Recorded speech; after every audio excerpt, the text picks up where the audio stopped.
Good evening, and welcome to Pelican Talks. I am Primrose Brown, Acting Assistant Registrar for Student Recruitment. In this edition of Pelican Talks, titled You Have Applied, Now What?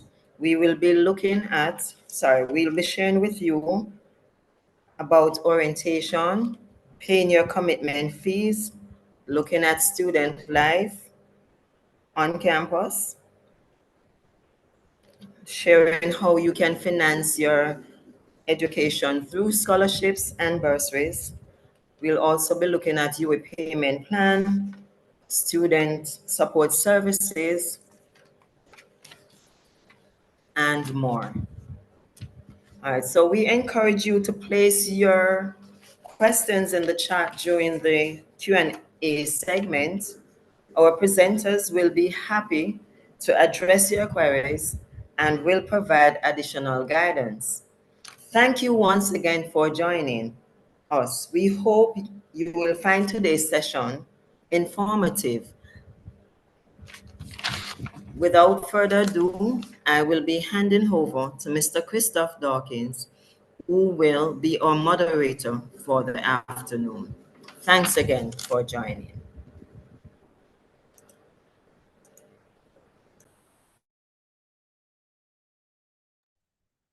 Thank you for that wonderful welcome, Mrs. Primrose Brown. I am Christoph Dawkins. I'll be a moderator for today. I am a student outreach and recruitment officer. And good afternoon. Welcome to the Pelican Talks, titled Now You've Applied, Now What? So as the name suggests, you've applied. Now what? So this is basically a session where we'll talk about what you need to know after the process of your application. So we have a variety of topics for you today where we'll delve into matters that we think you should know. So some of these topics are paying your commitment fees, where we'll touch on commitment fee payment, the process, payment deadlines, the UWI payment plan. We'll talk about scholarships. We'll talk about bursaries and financial aid. We'll talk about funding opportunities, the application process, important deadlines you need to know, tips for a strong application, which is one of my favorites. We'll talk about living on hall culture, room options and amenities, tips for securing accommodation, orientation on campus life, which is one topic I know you're all very interested in. We'll talk about orientation activities, student engagement, support services, clubs and societies. And we'll also have a Q&A section. So as aforementioned, Mrs. Primrose Brown would have directed you to the chat.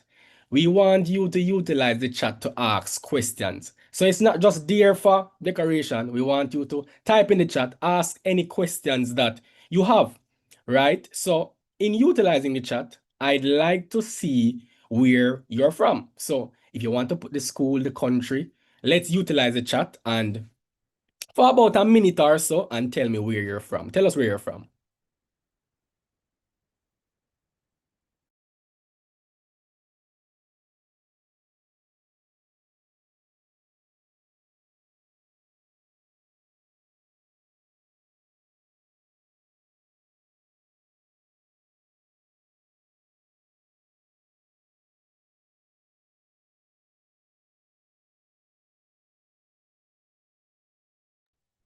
So in the chat, I'm seeing Kingston, Jamaica. I'm seeing Dominica.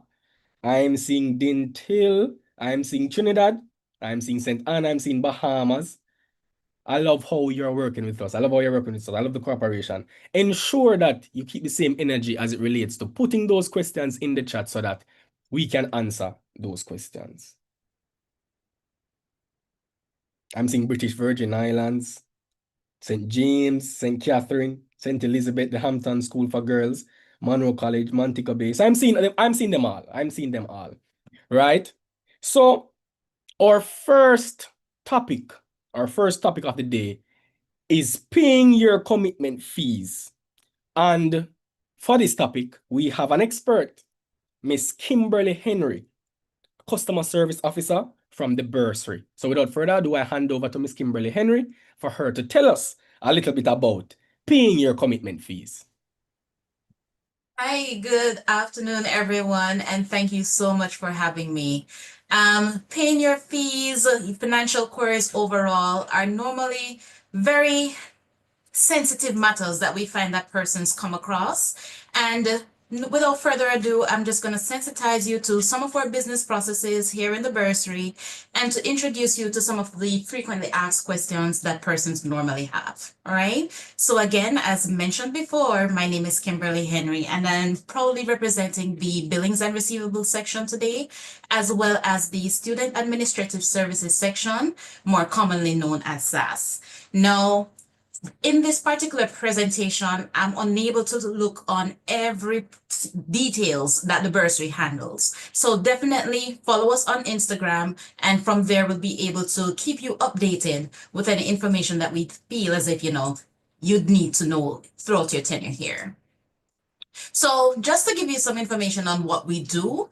So in the bursary, in SAS and billings and receivables, our primary role is to ensure that you're billed correctly and to ensure that the information that is displayed on your account is actually correct. We do know that we have some persons coming across who may be benefiting from scholarships, donors, financial assistance, loans. This is the entity, this is the section of the bursary that will liaise with those partners to ensure that the information comes in and is applied to your account, hopefully in a timely manner. And if you definitely need any form of support to guide you on your financial journey, maybe you're sorting out your scholarship and you need a financial document. Now, this is the entity as well that will give you that information, and that is actually called a tuition letter. So as it relates to the commitment fee, I like to frame it as the commitment deposit because that really is what it is, You're making a payment of 35,000 towards your account, and that is 35,000 Jamaican dollars towards your account, and that will be used in the future to offset any charges that may be applied to your account. So be it your miscellaneous fees, which is a compulsory fee when you do actually register, or if it is a case that at this time you need a letter from us and you've already made the payment of your commitment fee, we can deduct the commitment or the financial obligation rather from that commitment fee and therefore fulfill the service that you've asked for. So the commitment fee, as I've mentioned, is merely a deposit that you're putting towards your account, illustrating or demonstrating your willingness to come to the institution, and it will be used in the future to offset another charge. I want to note, however, that the deadline for the commitment fee, it is usually stipulated in the acceptance letter that you receive. However, if the date for the commitment fee payment has not been explicitly outlined in that letter, you can certainly make the payment at least 30 days after the date of that letter, or if that date has already passed, feel free to go ahead and do so at your earliest convenience. Note, however, that the commitment fee, it is non-refundable. So the moment you make the payment towards your account, it will be here for your use once you start your studies.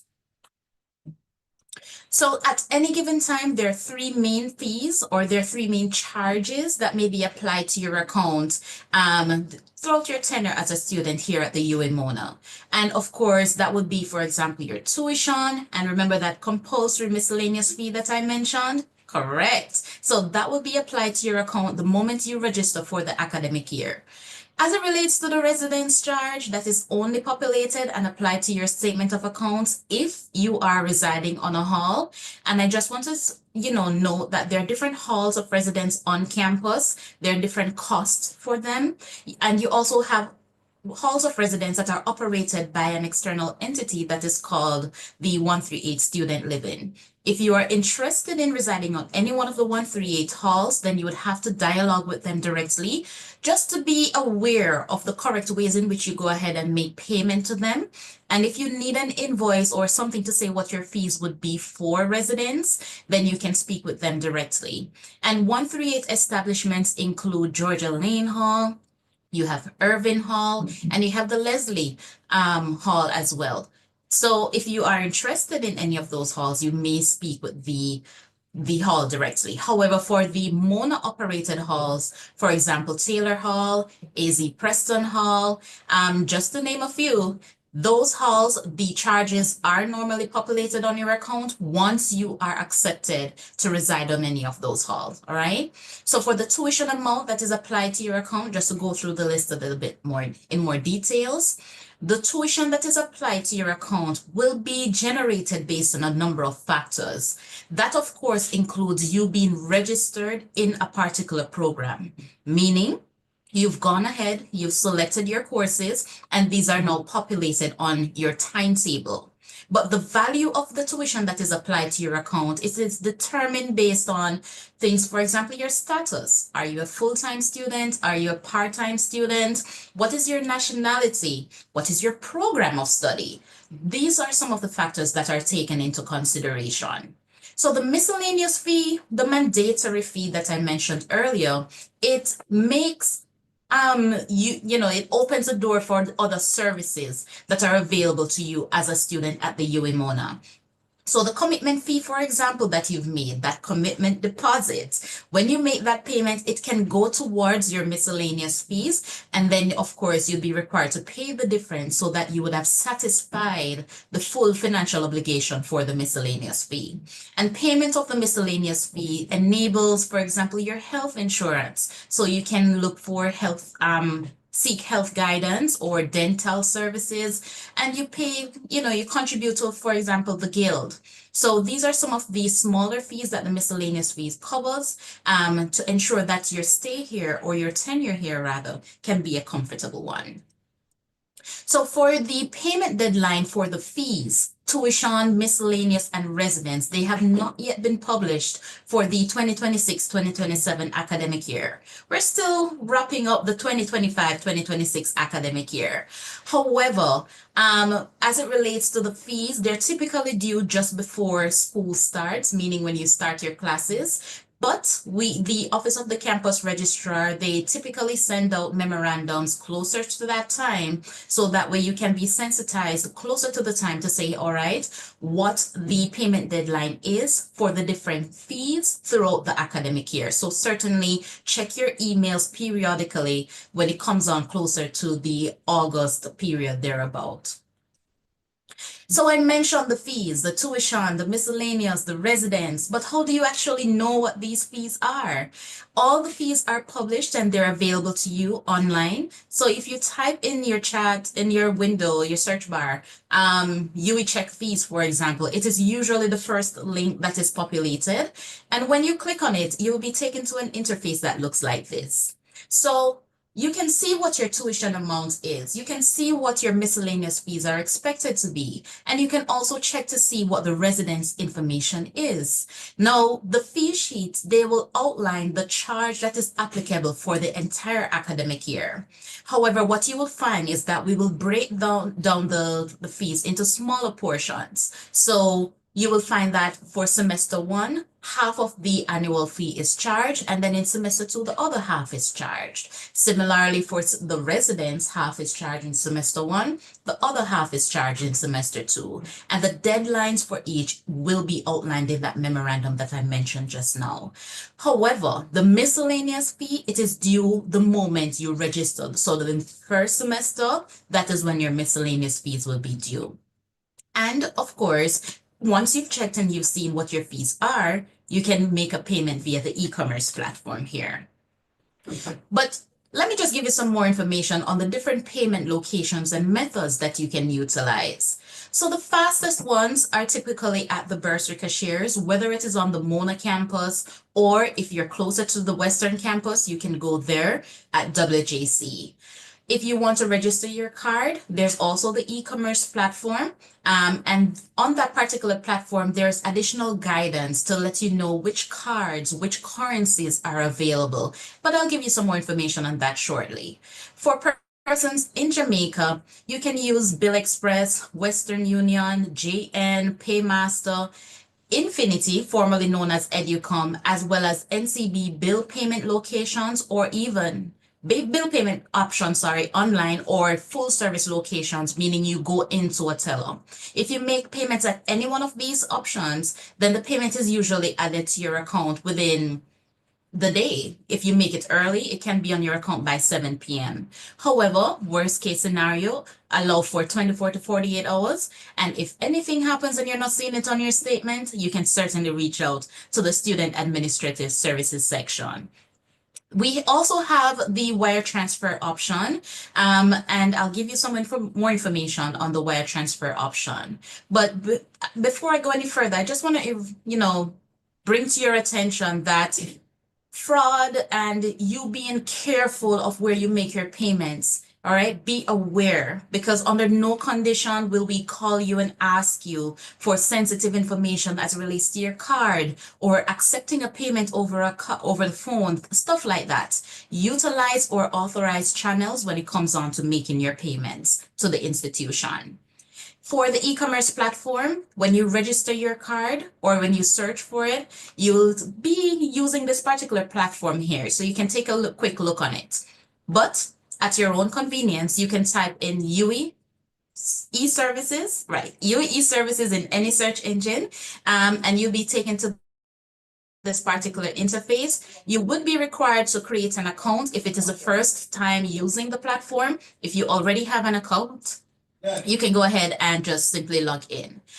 You will be required to register your card as well, and then thereafter you make the payment. So just to recap, you create the account or you log in, then you go ahead and you register your card. There's a manual there as well that can give you step-by-step instructions, and then you go ahead and you make your payment.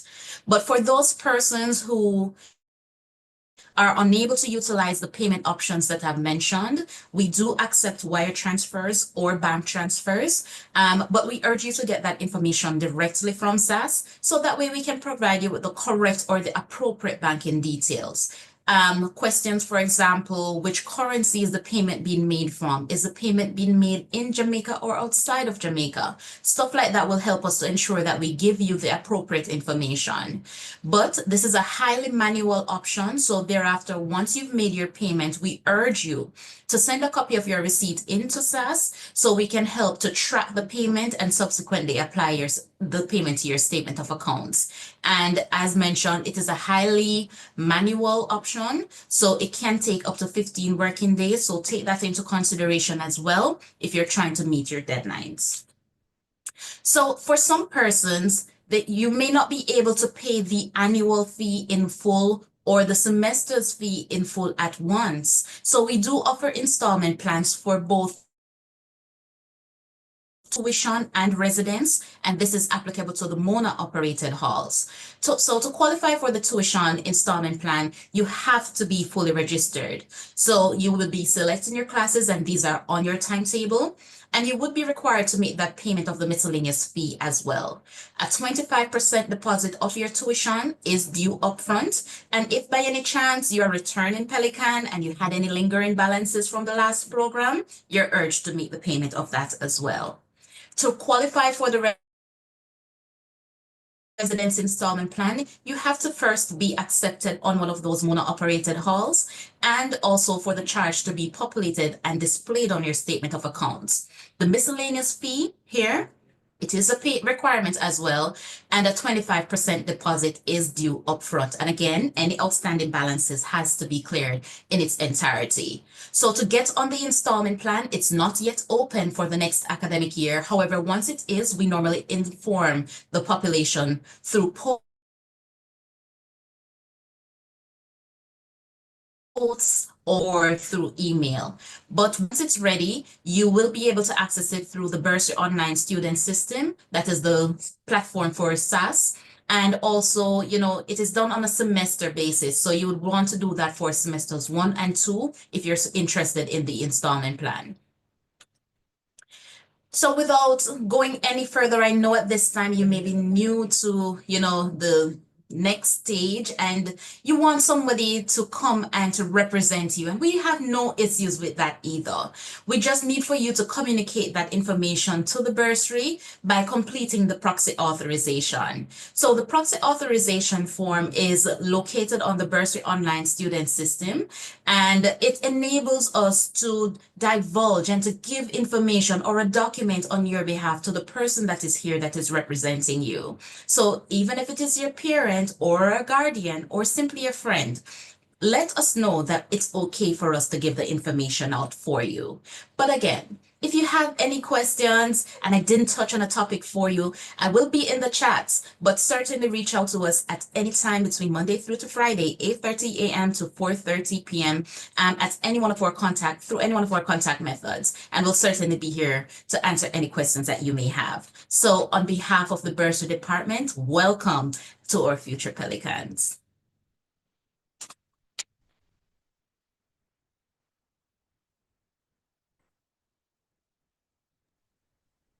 Thank you. Wonderful, wonderful. Thank you, Miss Henry, for that wonderful bit of information.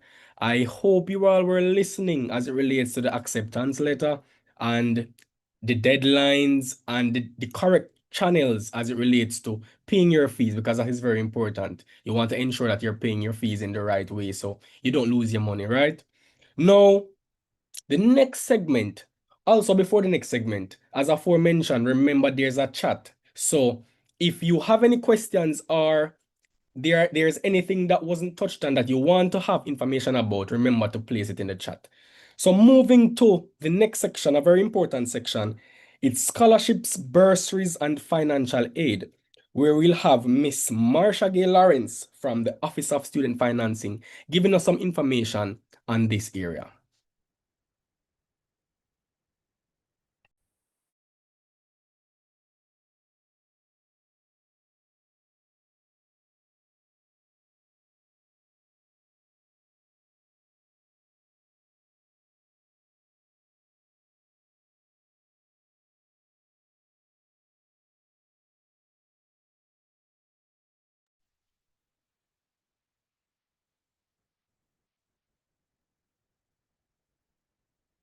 Hello. Good afternoon, good evening, everyone. Thank you for inviting me to the Pelican Talks. My name is Marsha Lawrence, and I'm representing the Office of Student Financing. I'm very happy to be here, and I really hope that this presentation will help at least one person to get a step closer to their goal.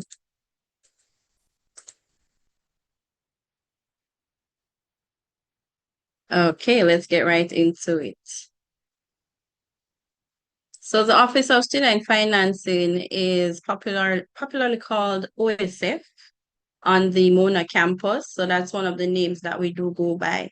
And some of our roles captured here include providing financial assistance to registered undergraduate students.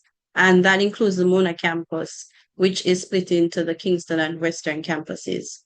We do liaise with donors on your behalf, some internally, some externally. That's how we do get our funding.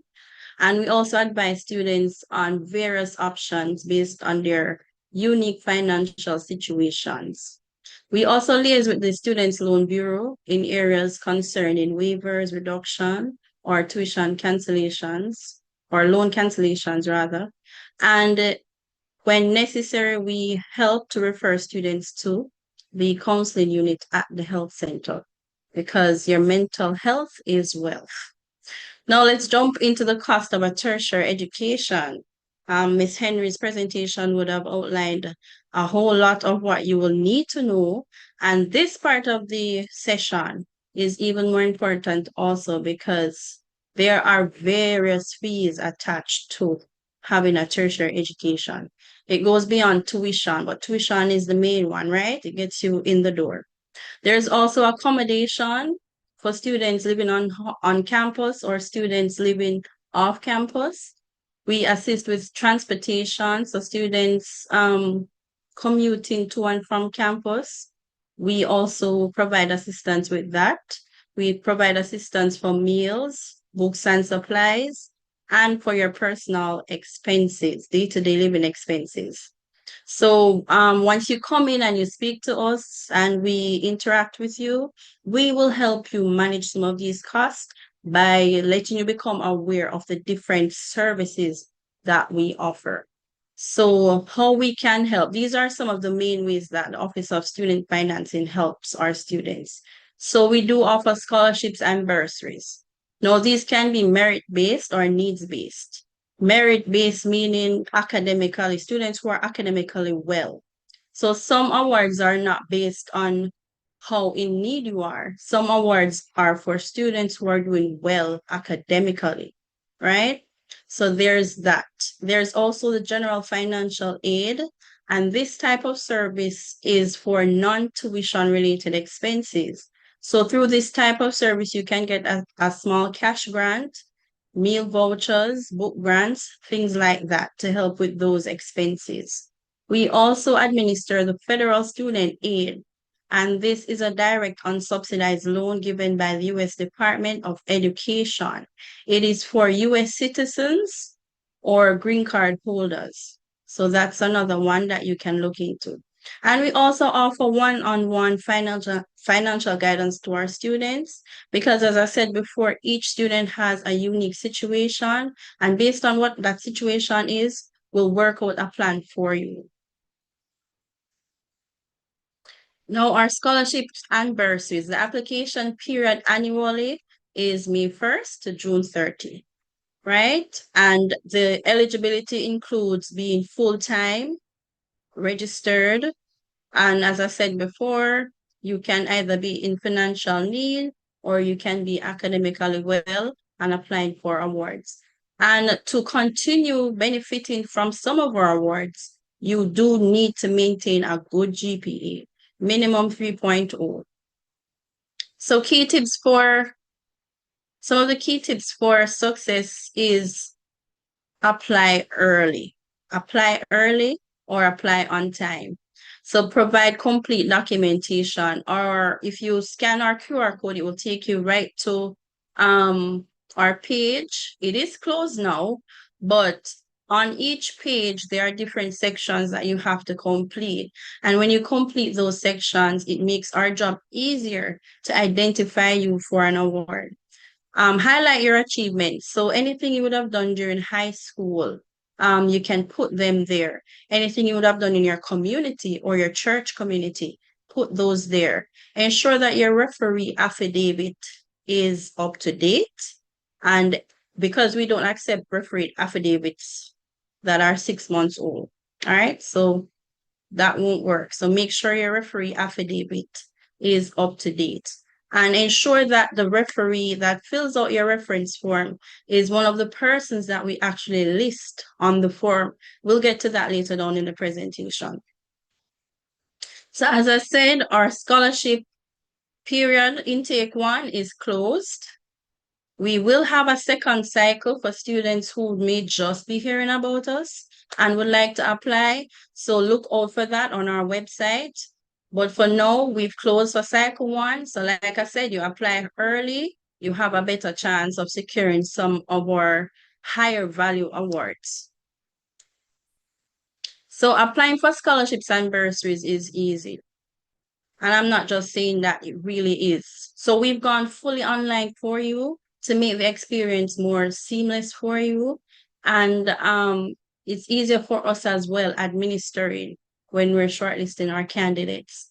So it does require some work on your part because on our website, you'll see that the scholarships are listed under faculties. And once you click, you'll see a list of awards in a drop-down list. When you click each award, the criteria comes up.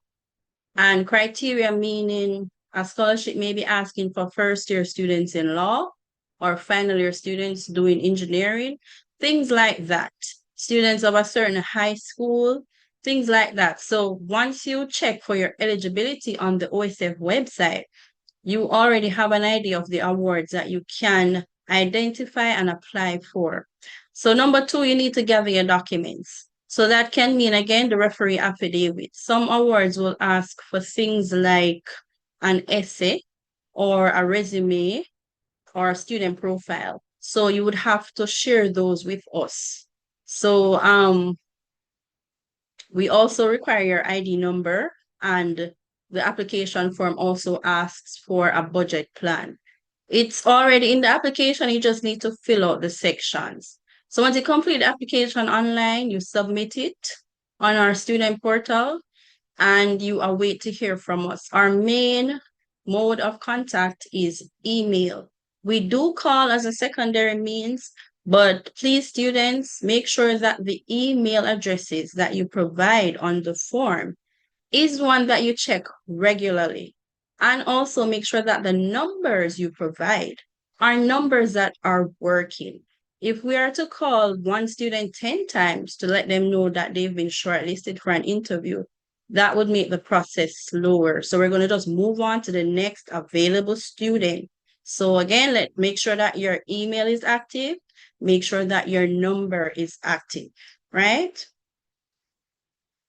This is our referee affidavit. This is how it looks. And we've put it in this presentation because we want students to get on board with what we want. So all the areas that you see highlighted here are important. So sometimes an affidavit is filled out on behalf of a student. The student's name is not included. The student's ID number is not included. We don't know who you are. So make sure that your affidavit states your name and your address and your ID number so that we can identify who this reference is for. Again, at the bottom of the screen, you'll see in blue the persons who are eligible to fill this out on your behalf.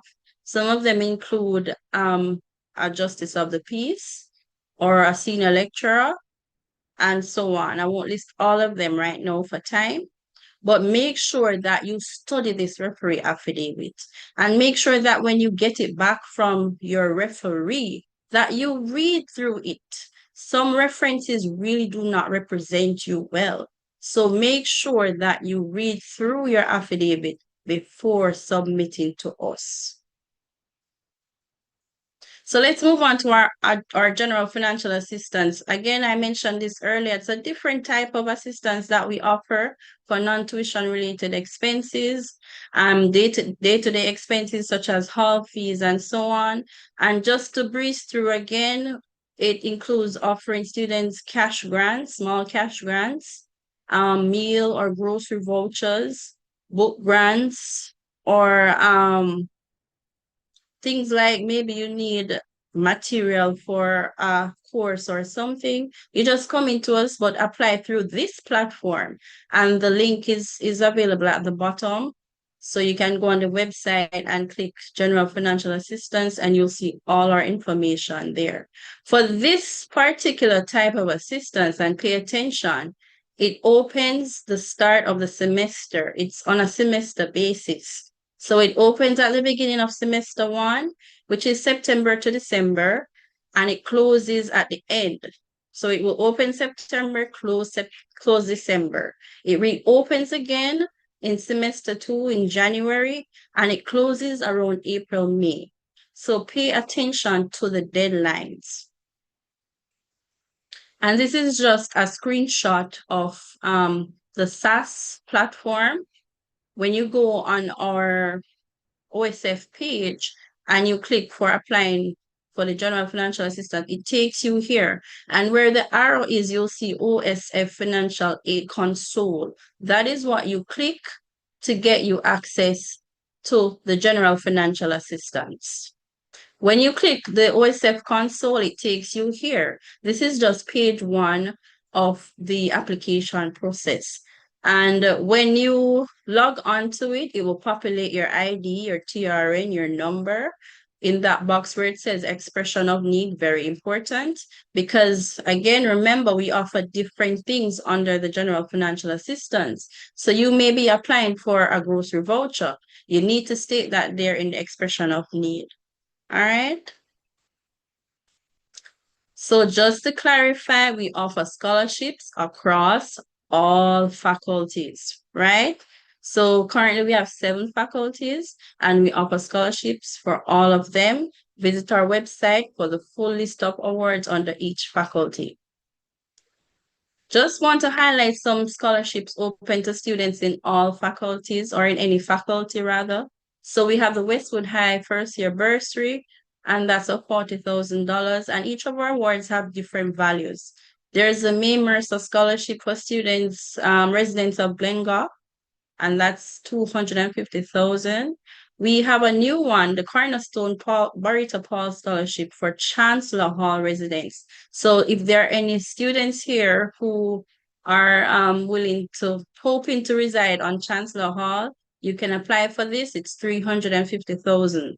The Klotz Family Scholarships is 2,000 US each year. Of course, remember I said you have to maintain a good GPA. So to get this each year, there is a GPA condition that you have to maintain, and that's 2,000 US each year for 3 years. The Jamaica Government Exhibition,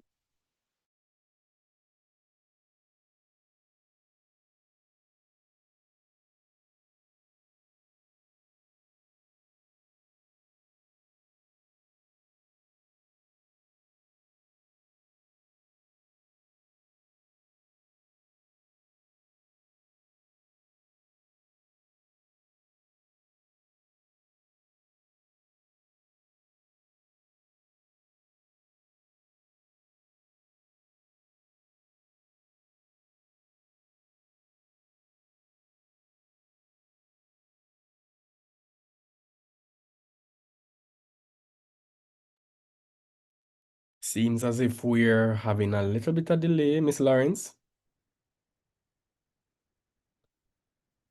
It seems as if we're having a little bit of delay. So far, that information was wonderful because I remember when I was applying to come to the University of the West Indies. I wish I knew all this information because I applied for one scholarship, and as you can imagine, I did not get that scholarship. So with this information, I'd love for you all to take it in. I hope you were writing just to have the information for when you're ready to apply, because having a scholarship, bursaries, anything to help you to transition through the university period, it's a big, a big assistance as it relates to money, right? You can use the different avenues that were mentioned. I'm not sure if we got a chance to finish it all, but I think we were well on our way as it relates to the completion of the presentation. But in the meantime, we can move on and get back to it. So now we have another exciting segment where we'll talk about living on hall. Now, as you know, we have different halls of residences, and we'll talk about the hall application process. We'll talk about room options and amenities. We'll talk about the culture of these halls, and we'll talk about tips for securing accommodation. So at this moment, I'd like to invite Mr. Raja Bent to speak a little about living on hall and the different aspects that are related to this topic.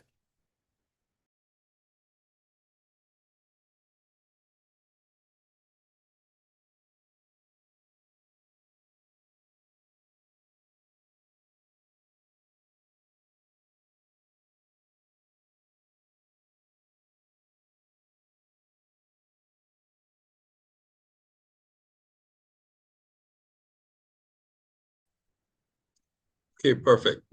Thanks so much, Christoph, and pleasant afternoon, everyone.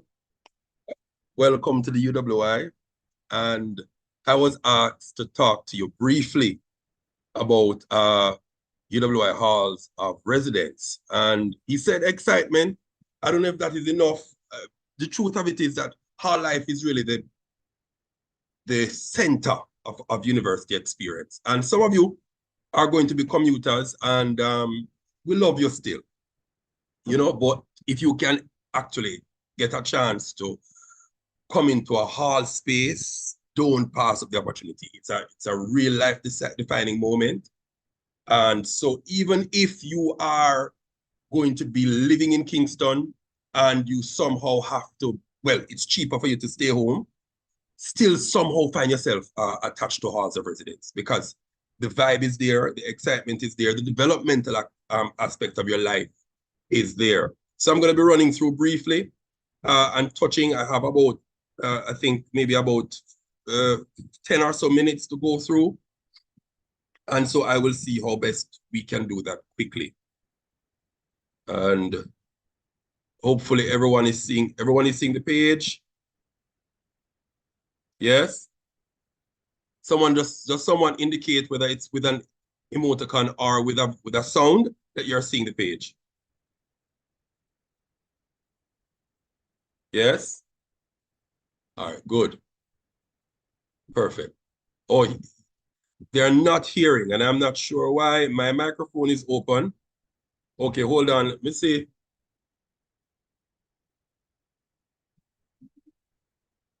Christoph, are you hearing me? Yeah, I'm hearing you loud and clear. Okay. Oh, I'm not sure why some people. Okay, so that maybe then it's on their side. Okay. All right.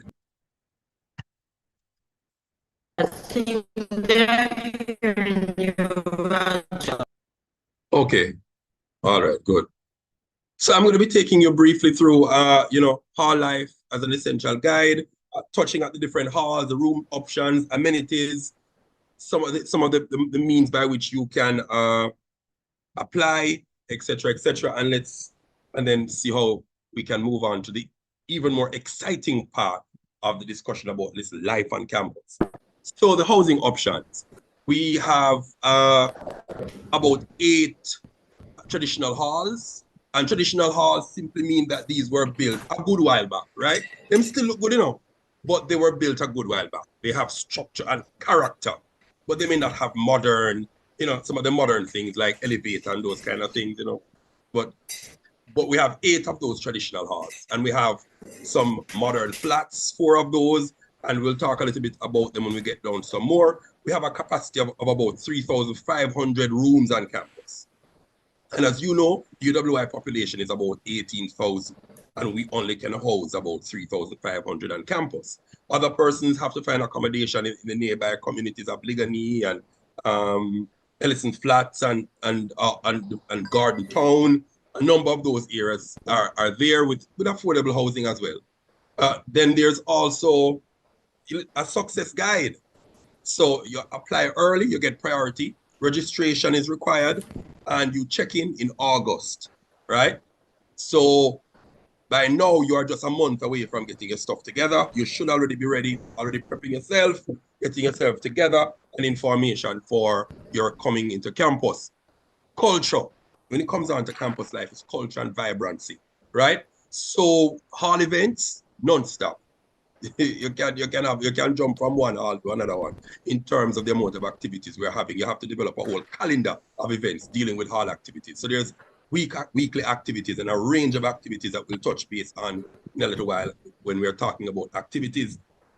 Intramurals are active. In other words, halls are always doing stuff with other halls, whether it's a social event or it's a sporting event or, it's just a chill event. We're always there together. Or it's a university-wide event and everybody turns up and we're just having a good time, right? Support is 24/7. The hall is basically never closed. People are always there. Security is always there.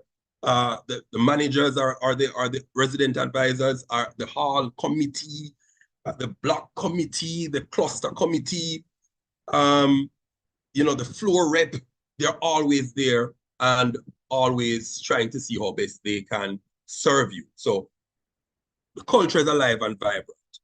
And of course, we look at the hall community as well, because you want to come into a community, right? Academics, hi, way up. And it must be way up. Why? Because you are minutes away from campus. You're minutes away from faculties. You have no excuse because generally in your current state, you have to get up, a transport take you from X to Y, the whole works. But no, you actually can just make a quick move, and you're there. Social life active, right? And even if you don't like a social life, you can actively stay in your space and chill, right?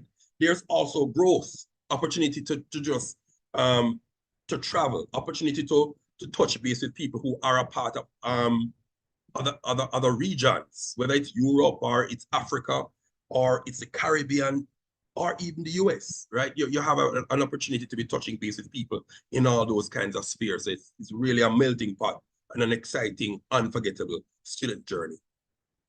We have 10 halls, we have 12 overall, but we're looking at 10 based on, and I'll explain to you why it is that we're not going to be looking at 12, right? So we have the AZ Preston Hall, that's a co-ed hall, meaning you can, both male and females can live there. These are mostly spaces for undergrad students, so those persons who are just coming in, it's perfect. We have the ABC Hall that is situated near to the hospital. So a lot of persons who are doing medicine tend to go to ABC Hall. It's also a co-ed. You have Chancellor Hall, which is an all-male hall, and the hall I'm associated with. You have Mary C. Cole Hall, which is an all-female hall as well. Taylor Hall is co-ed.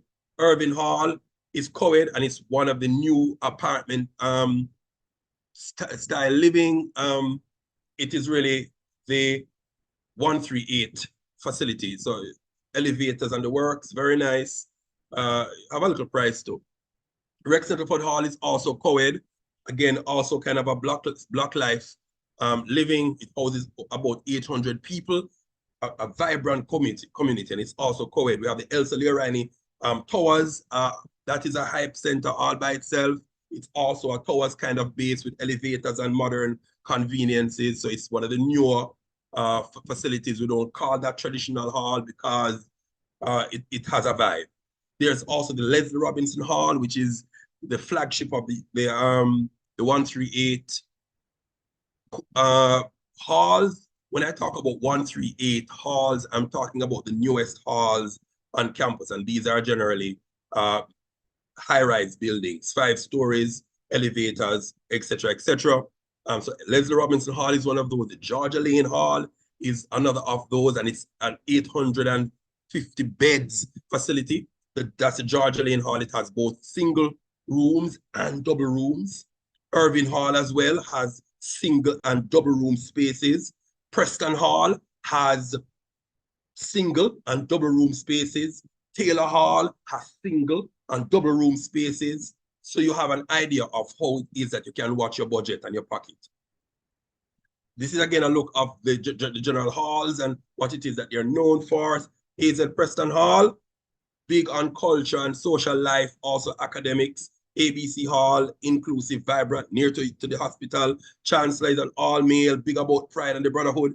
Mary Sequel, all-female. It's about social life, women empowerment, academics. Taylor Hall, strong history in sports and leadership. Active tradition. Irving Hall, big on culture. And it's also one of the new residential experiences. Rex, multifunctional, modern facilities. They said that they're 800 strong. Elsa Leorini, big on sports, big on culture, big on activities, big on outreach, right? And is also a tower style accommodation. We have Leslie Robinson, one of the premium 138 contemporary living, as well as George Lane. Now, the other two that makes it up to 12. We have the Marlene Hamilton Hall. The reason why we don't mention that is because it is mostly for postgrad students, right? It's an apartment studio type living, not an apartment, it's a studio type living, but it's really for persons who are doing graduate studies. And then you have the WJC Hall, which is in Montego Bay, because we also have a campus in Montego Bay. So that makes it 10 on UWI campus. Well, 11 if you count the postgrad flat, and then the postgrad accommodation, and then 1 in Montego Bay. And then we look at single room. Single room, you can get your privacy and your focus. And it's good for independent study, right? But you have to make time to socialize. If you know you're not good on socialization, don't put yourself in isolation, because those things are not good. Double room, shared experiences, really good for connection, and it's also budget friendly, right? Cost of living is high. Wherever you can bring down your budget, think seriously about doing so, because it will free it up to do other things that you have to focus on, right? Studio, super studios, that is the graduate complex. That's premium comfort and amenities. It's also very high in cost. So you have to be careful of that as well.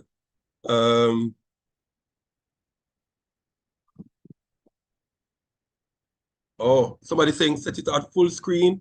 Yeah, I thought it was on full screen. Y'all not seeing it on full screen? I'm seeing mine on full screen, you know. Hold on. Christoph, are you seeing it on full screen or not? I'm seeing it on full screen. Oh, God, I'm getting confused now. All right. Okay.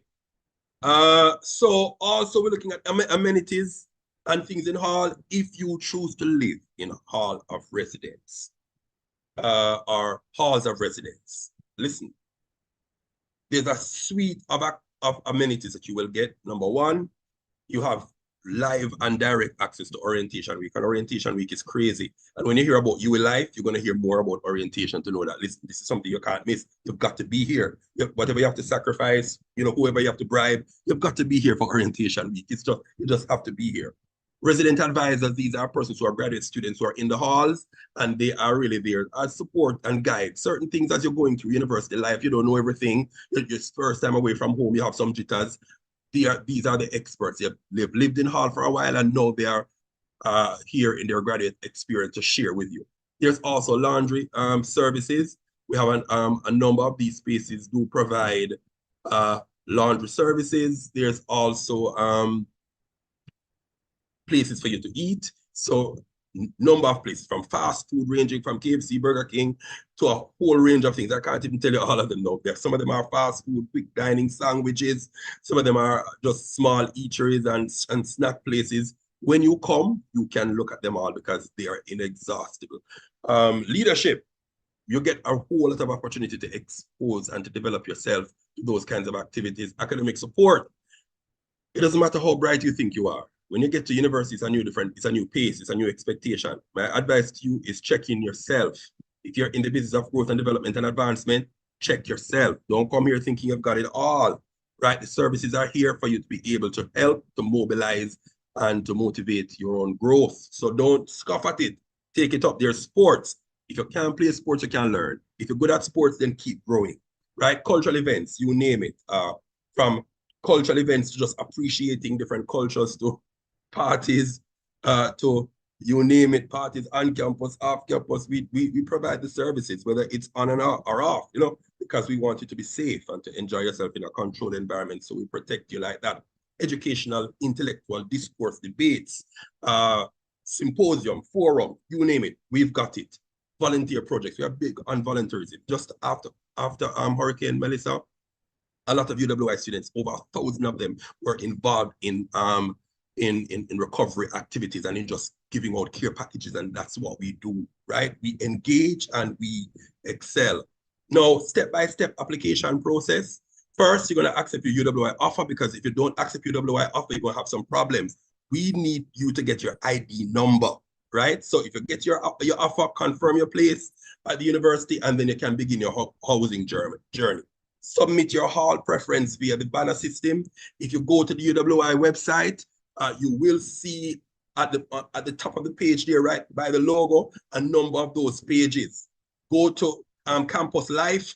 That screen will roll down, and you go to housing and dining. And when you go there, click on that, and the whole process will be explained to you. So I have it here /housing and dining. You then can gain access to all of that information about application, right? It gives you blow by blow by blow as to how you can do it. And it even gives you the link you can click in order to get it. Housing unit review, that is when you will do the back of house to look through all the different stuff and ensure that you are then given the acceptance, and then you will receive your offer of housing.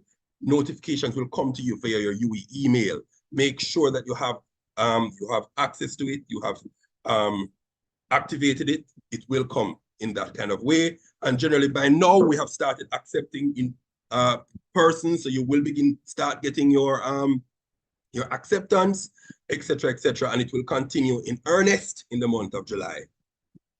So tips for securing accommodation. Demand is, I told you, about 18,000 people is at UWI, and we can only accommodate 3,500. You can imagine, but don't worry, we generally give a portion of housing to first-year students.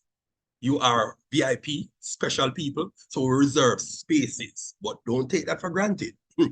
It's still a lot of first years who are coming in, right? So demand exceeds supply. So act fast, secure your spot, right? Provide clear, honest justification for housing. Don't leave it blank. Involvement. We need to see a little bit of you. Show your leadership and extracurricular activities. Don't leave it blank, right? Sell yourself. Let us know who you are. Why are we doing that? If the space is limited, we are hoping to get some of the best people into the hall to build the culture, to maintain the culture, to lift the culture, right? So we are looking for, because the space is limited, we're looking for some of our best people. So we know a lot of you have talents and are super involved. Sell yourself and let us know what you're doing so we can say, oh my God, join the family. Respond fast. Adhere to strict deadlines for offer of acceptance and monitor your email for crucial communications. And listen, we want you to belong. We don't just want you to come to UWI. We want you to belong to the UWI. Don't just attend you. Don't just come here. We want you to belong to it. We want you to feel as you're a part of it, you own it, you've got a piece of it.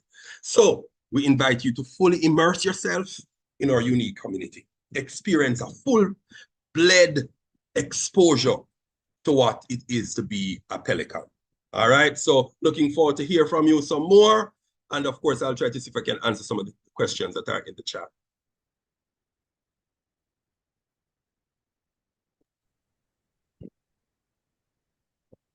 Thank you, Mr. Bent. And listen, I don't think we could have gotten anyone better for that segment. And as Mr. Bent said, hall events, non-stop, social life, active.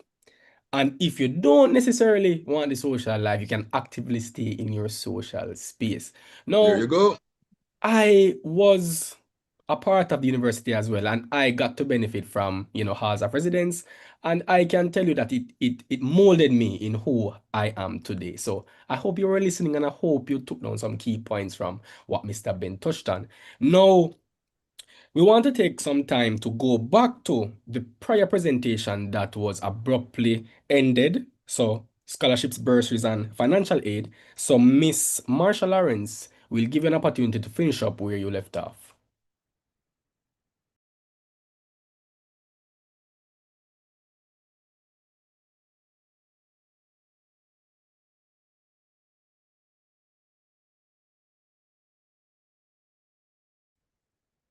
Hi, thank you so much. And I'm so sorry, everyone. My laptop literally crashed. Let's get back into it.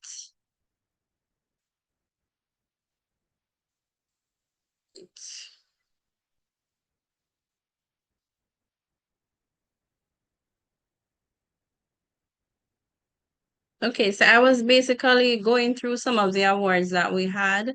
Now that Mr. Bent has gone through the halls and so on, we can touch back on the Chancellor Hall Scholarship. So make sure you apply for that. And we have a whole lot more scholarships for Hall. I do want to quickly mention the Accelerate Energy scholarship, and this is a value of 10,000 US to students pursuing engineering. And we also have the Jamaica Government Exhibition, which covers tuition and books and so on. And we don't want to rule out the ministry awards that are done through the Ministry of Education. You can go ahead and apply for those. Those really do have higher values, and you don't want to rule them out. Explore all the options that you can. So continuing in that, other ways to finance your undergraduate studies, like I said, there are the ministry awards, because part of our function on the university campus is that we not only administer the awards that we do internally, we also advertise on behalf of some of our donors. And JAMVAT is one of the areas that you can explore through the Ministry of Education tertiary unit. So this type of assistance, once you complete 200 voluntary hours, you'll be awarded with 30% of your tuition. However, it does not exceed 350,000. All right. And there's also the Students Loan Bureau. I know nobody wants to take this option because you have to repay, right? but it's still an option. Remember, we are here to give you all the information, whether you like it or not. Students loan is one of them. So student loan offers two types of loan, which is the full loan, which is otherwise called the targeted loan, or the pay as you study loan, which is treated as a type of loan that you pay immediately the following month, right? And as I said, we do advertise for our external scholarships. So you want to look for scholarships like NCB Foundation, the Grace Kennedy Awards, the Carreras Awards, the Sagicor scholarships. The list is long, but you can access it on our website. So visit the OSF website for the full details. All right, here's one of our favorite ones, the PATH bursary. And what is PATH? PATH is the program of advancement through health and education, and it is done through the Ministry of Social Security.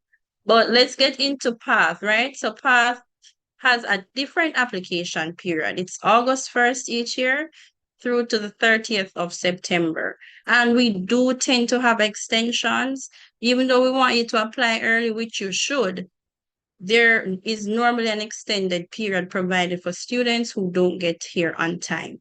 The value of this award was recently increased to $150,000.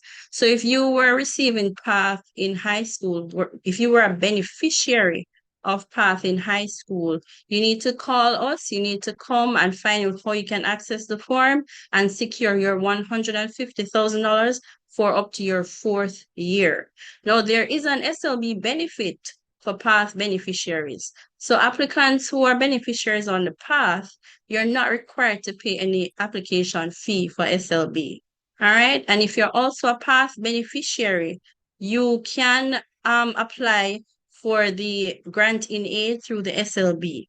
So you can have assistance with your school-related expenses or your day-to-day expenses.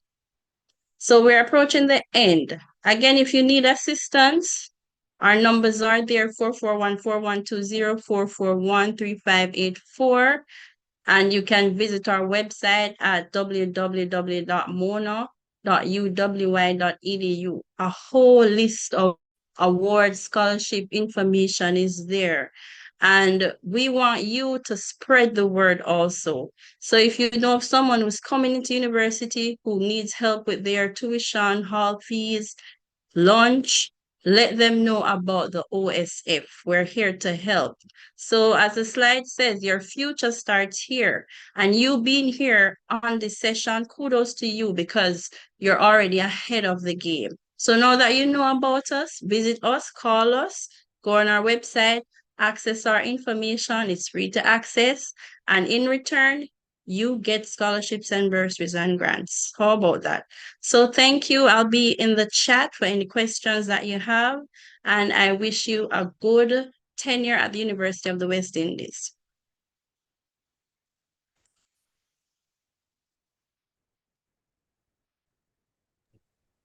Thank you so much, Miss Lawrence. And as Miss Lawrence would have said, being here means that you're already ahead of the game. Now, I know that the information may seem it's a lot to digest, but that's good. It's about dissecting the information and seeing which scholarship, which offer, which situation is best for your situation, right? So, as mentioned, she left the number, where to contact them. So if you have any questions, you can always put it in the chat as well as you can contact them via the different, platforms.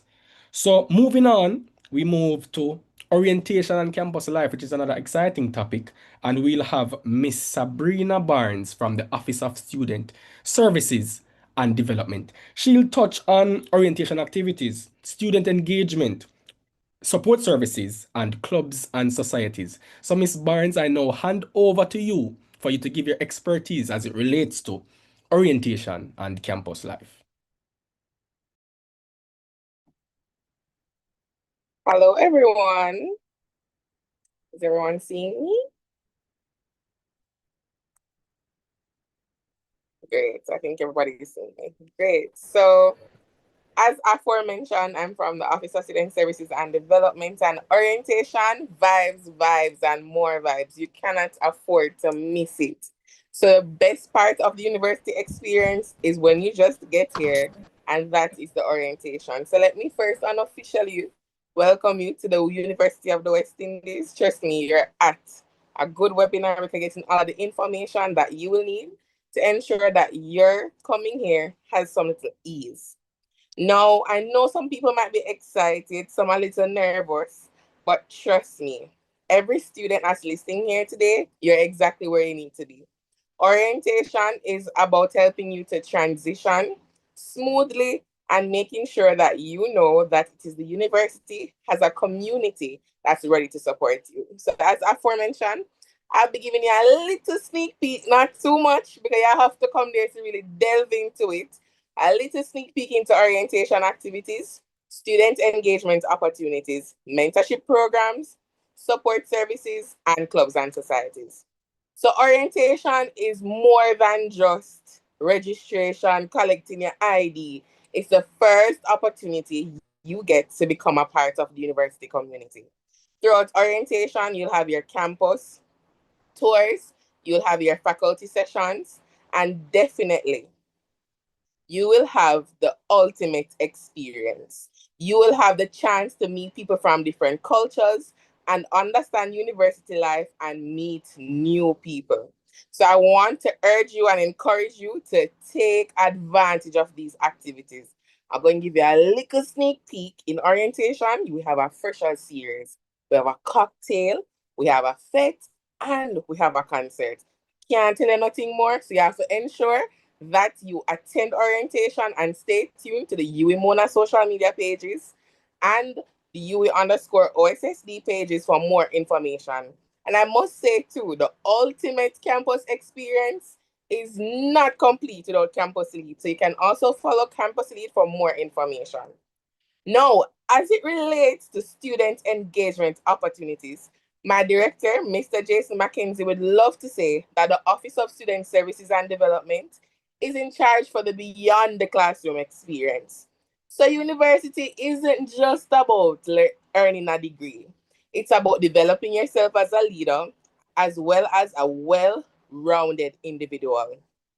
There are countless opportunities you get through student leadership, volunteerism, cultural activities, entrepreneurship, sports, and community service. So when you get here, I heard Mr. Ben say it, come and bask into the full experience. The university is your community and you should own it. Some of the best memories that you will make are going to be created outside of the classroom. So ensure that when you see those opportunities, you apply, you engage on social media, and also don't keep the information to yourself. Share it with a friend or with a classmate. Mentorship and leadership programs exist through the Office of the Student Services and Development. We have a program called The Leader, where politicians, other persons from the entrepreneurial and business sector come and speak to you directly about leadership. This builds your network, connections, and allow you to see the leadership potential that all of us have within us. Also, please, I'm asking you, ask for help. Mentorship also, you also get a mentor, you're assigned a mentor as a mentee. And those persons are also people in the business sector or within your sector of study. These are the opportunities that you get to ask for help. Successful students know when to seek guidance, and mentorship provides that safe space. Now, support services. The Office of Student Services is responsible for a vast number of amenities. As aforementioned, you heard the halls of residence, but there's so much more. So for you to pass school, we have academic support units. We also have what we call disability support. Now that is the official special needs services that is also under OSSD. So you're not going to be left out if you're differently abled. The Office of Student Services has you covered. And life happens. So I want you to understand that you make the experience stress-free. You're going to have a little bit of homesickness. You might have a little bit of academic challenges, and the office is here for your support. Now, how can I forget the clubs and societies? This is where you can showcase your talent, your volunteerism, your abilities to debate, public speaking, and so much more. Join a club, join multiple clubs if you may. So whether you're interested in debating, music, dance, law, entrepreneurship, gaming, IT, volunteerism, environmental advocacy, or you're faith-based, there is a group just for you. Joining clubs allows you to build friendships, networks with students from different faculties, countries, and discover new passions and make your university experience more enjoyable. So I'm not here to bore you, but I'm here to tell you that the Office of Student Services has you covered.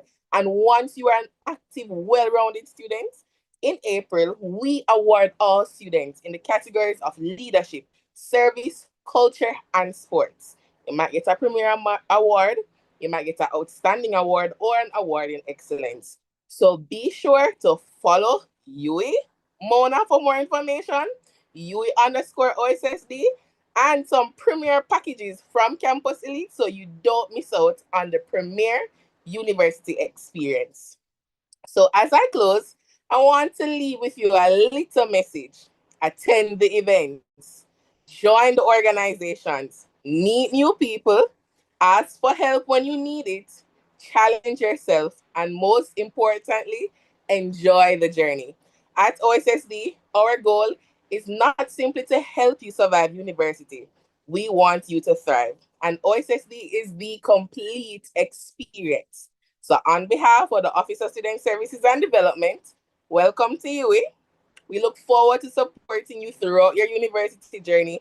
And thank you. All the best and see you at orientation. If you miss it, boy, I can't tell you what's going to happen.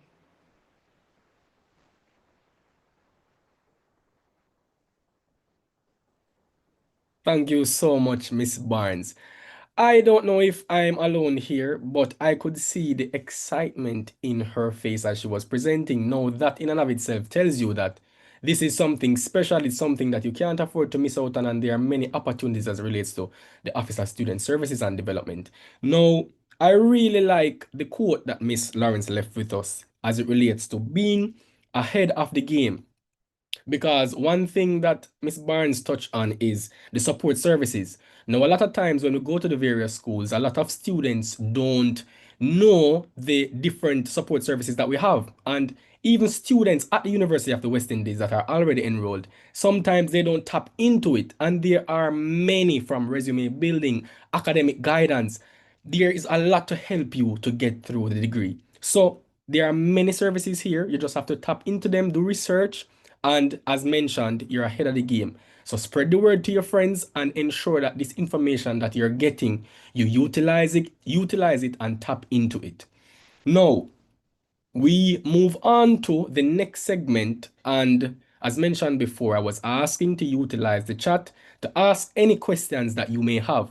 Now, I've been seeing some questions coming in and they haven't gone unnoticed because we have moderators in the chat already answering them, and now we're at the Q&A segment where questions will be intentionally answered.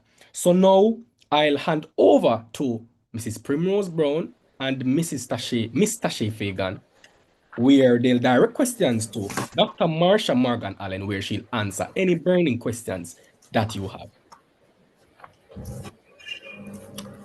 Um, Thank you, Christoph. But this question is for Roger, if he's still here. What was it?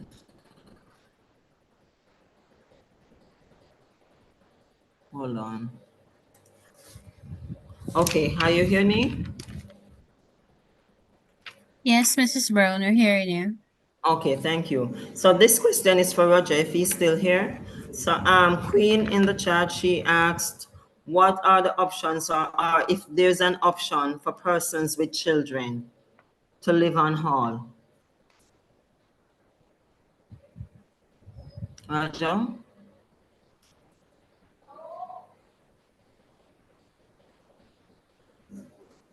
Roger? Sabrina, would you know?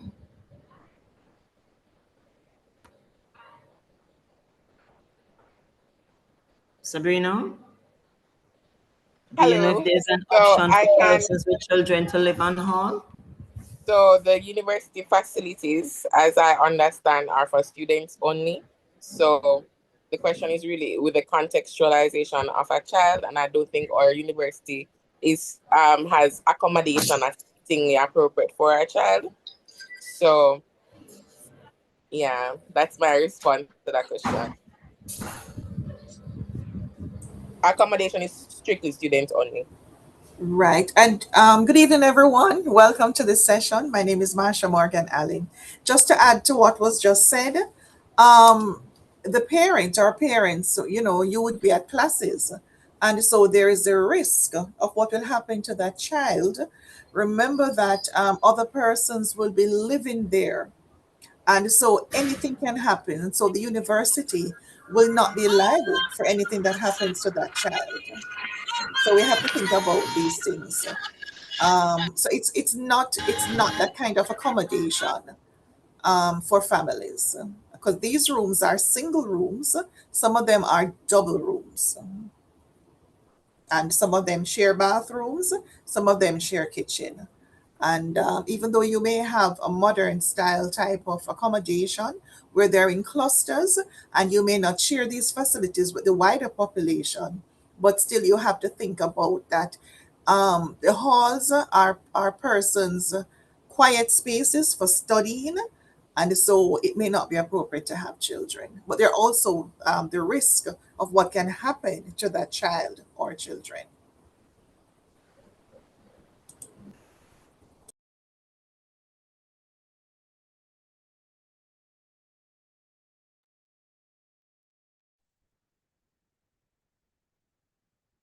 Thank you for that, Dr. Marsha Morgan Allen. Here I have some questions I would like to direct to you, which are some frequently asked questions. The first one I have is, what happens if I do not accept my offer before the deadline? Okay, so it's not a problem. If the expiration date comes, just reach out to us, just email us, and we will refresh your offer, advise you to go back into the portal and accept it. So it's not anything that's detrimental. Just reach out to us and we will refresh your offer. And if it is that you accepted an offer, you received several offers and you accepted one, and you rejected the others, if you wish to accept a previous offer, another offer, then you advise us also. And we will refresh the portal, the application portal, for you to go back in and accept that one. So it's very flexible. So I Um, All received, right, so I just need to add that there are some programs, though, the radiological sciences, Mrs. Foster just reminded me that radiological sciences, um, for that program, that one is already closed off. All right, and nursing also. So persons cannot, if you did not accept the offer during that time, that space is gone.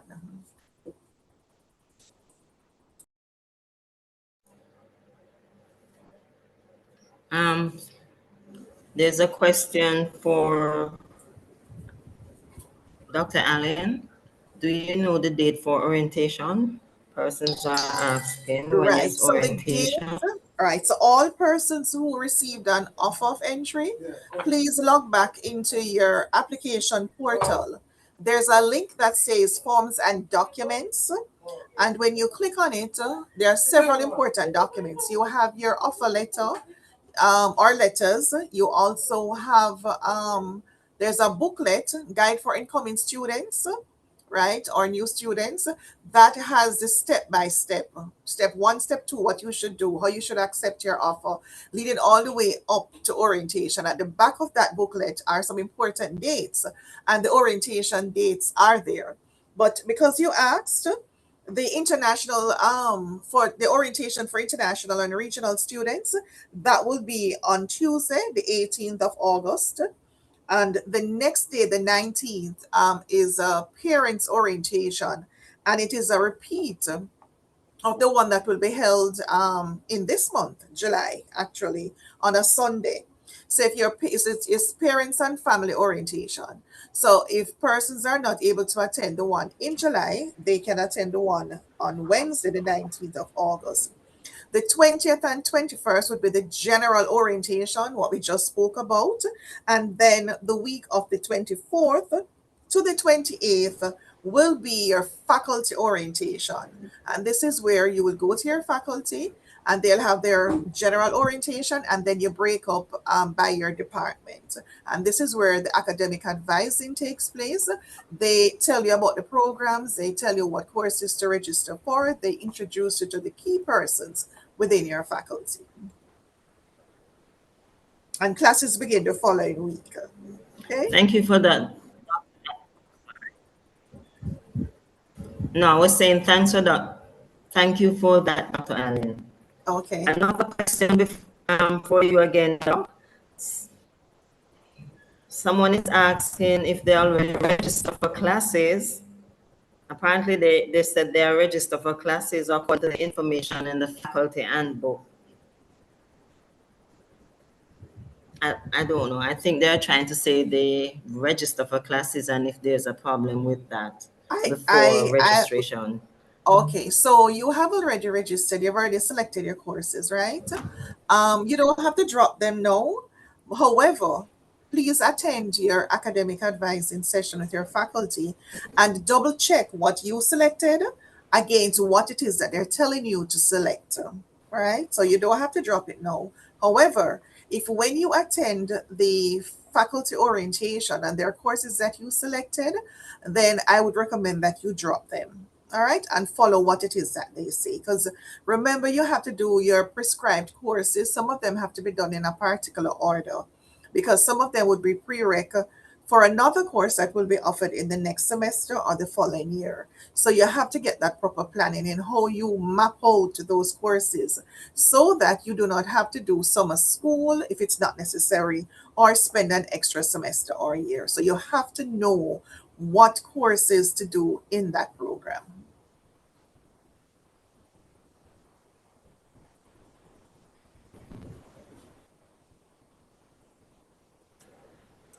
Oh my God. Any other questions? This is weird. Thank you for that.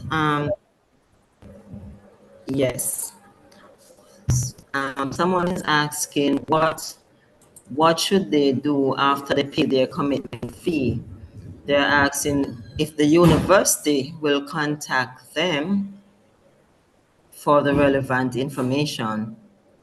Okay, so I'm thinking that maybe they pay their commitment fee, has the receipt, right? So they want to know if they'll have to, the university will contact them for the receipt number or something to say that they actually paid. Okay, so as I stated earlier in the chat, every time you make a payment, ensure that your name and your ID number, right? Both information should be included on whatever payment you have.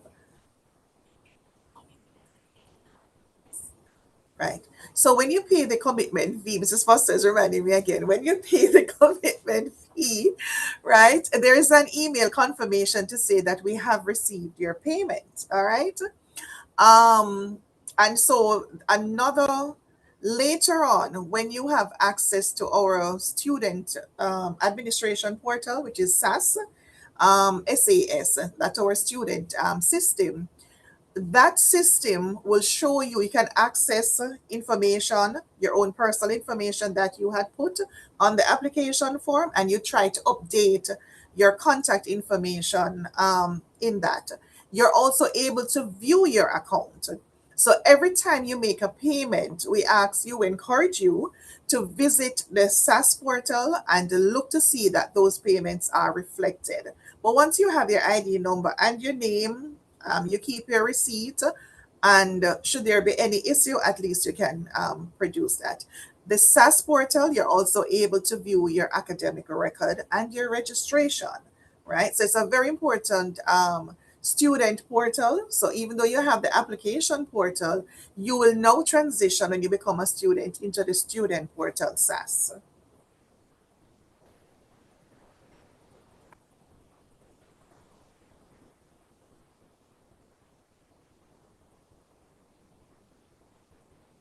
Any more questions? Overseas.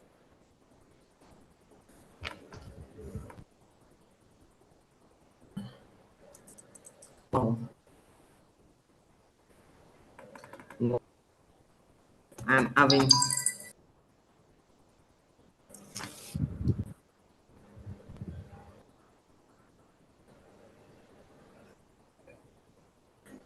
Let her know I'm having issues unmuting my. Sorry, Doc. Thank you. I was just having issues a while ago unmuting.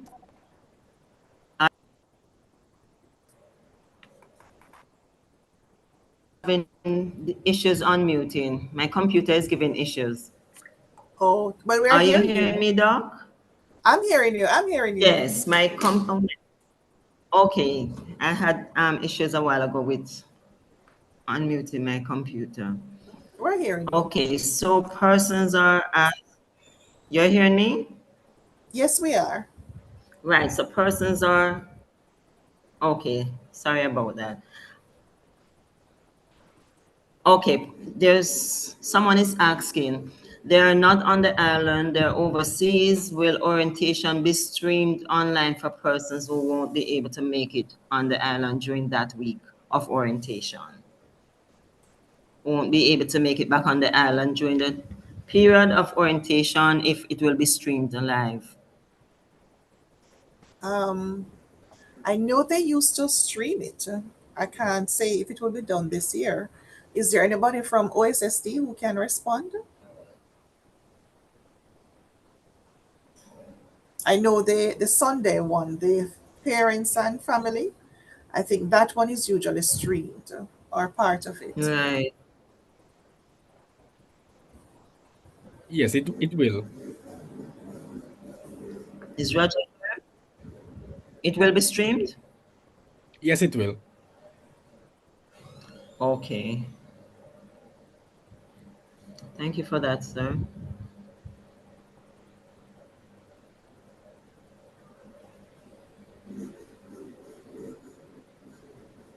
And somebody's asking, when do we get our IDs? So when you have paid your miscellaneous fees, and your miscellaneous fees covers a lot of things, right? So you pay your ID fee in addition to your miscellaneous. We normally have the ID center set up in the assembly hall, which will be the registration hub. So in the assembly hall during orientation week, and after, you will have persons assisting you to register because we'll have computers there. You'll also have the ID center set up where you can go and take your picture. Not sure if you have to make an appointment to take your picture, but once you pay your miscellaneous fees, you have your receipt, you can pay, you can take your ID. And you're also able to access services at our health center, right? And that will start the ball rolling. Once you pay your miscellaneous fees, that starts a process for us with the health provider, because you do get a health card as a student. And there's also an insurance component to that health plan. Should in case anything happens to you while you're a student here, then your beneficiary, your named beneficiary, will get whatever benefits that are due. Thanks again. Another question, Doc. Persons are, sorry, there's someone who's asking if there's a deadline for, she said, acceptance letters to be sent out. I am thinking what she mean, the offer letter. So if you have a deadline, a date when you will stop sending offers out. We application processing is continuous. Okay, so as long as everything is in order, we process applications every day. There are some faculties, we mentioned earlier that there are some programs due to quota restrictions, they have closed off: nursing, radiological sciences, and we will continue processing up until possibly the first or second week in September, because at some point we have to close off. Classes will begin the first week in September. And so we don't want to make offers all the way down to the end of September. because persons may miss orientation, faculty advising, or the first 2 weeks of classes. Sometimes you miss a lot of information, and once you miss that, you tend to get lost. So we will go up until about the first or second week of September, until the faculty tells us to stop. And if there's anybody in the audience who has not heard from us about the status of your application, we encourage you to come in, to call, to email. All right. Sometimes it is something that was filled out incorrectly on your application form. Sometimes the names, you made a mistake with the spelling of your name. And so our information is not matching your information. Sometimes persons make errors with their date of birth. Sometimes we do not receive any of your documents, right? So if you haven't heard anything, just reach out to us because we're processing applications daily. Okay, thanks. I don't know if this is for you, Doc, but there's a prospect from the Bahamas and she's asking when should she arrive in Jamaica? Is there an estimated time? She is not yet registered for classes. So she wants to know if there's an estimated time she should get here. Okay, so if that person is going to live on hall, then the halls would tell them when is moving day. Usually, I think they're moving on the Sunday of the week of orientation. So if orientation is in the week of August 17, it would either be the 16th or 17th of August. And if you miss that date, it's not detrimental, right? You move in. Just make contact. Just communicate with the hall and make contact with them. All right. Okay. For persons with a provisional offer, are they supposed to pay their commitment fee or they should wait until they get the full acceptance? Right. So persons with a provisional offer, Melanie is asking. right. If with a provisional offer, no, we do not encourage you to make payment. Just wait until you get that firm offer, that full offer. Right. And even if you were trying for persons trying to pay online, having received a provisional offer, the system is gonna block you. Right? So wait until you get that firm offer. If you're applying for accommodation on hall, there are some halls that may not give you first preference or in that first selection if you have a provisional offer. So if it is that you had received an offer for another program, which is a firm offer, full offer, then what we advise you to do is to tell us so that we can refresh your offer. You accept that one, which is a normal offer, and you apply for the accommodation on campus. Later on, when we complete the processing of your application with a provisional, then you can revert to that program.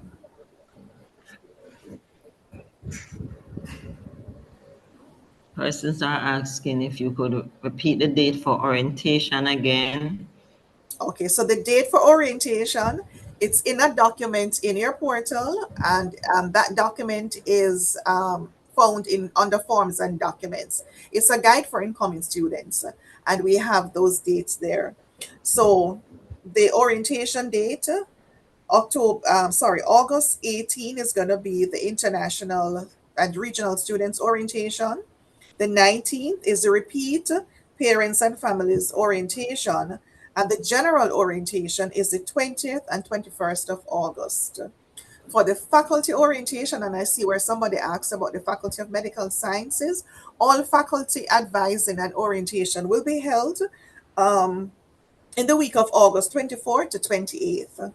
Classes will begin, I'm almost sure I was told it would be the 1st of September, a Tuesday, right? But all of that information is there. We should also mention that there's a special ceremony that we have for all new students, and it's called the matriculation ceremony. And so this is where we welcome you to the university in a very formal way. And we ask students to wear their black black and white, black bottoms, white tops. So not to catch you unawares, you can start sourcing those pieces of clothing from now.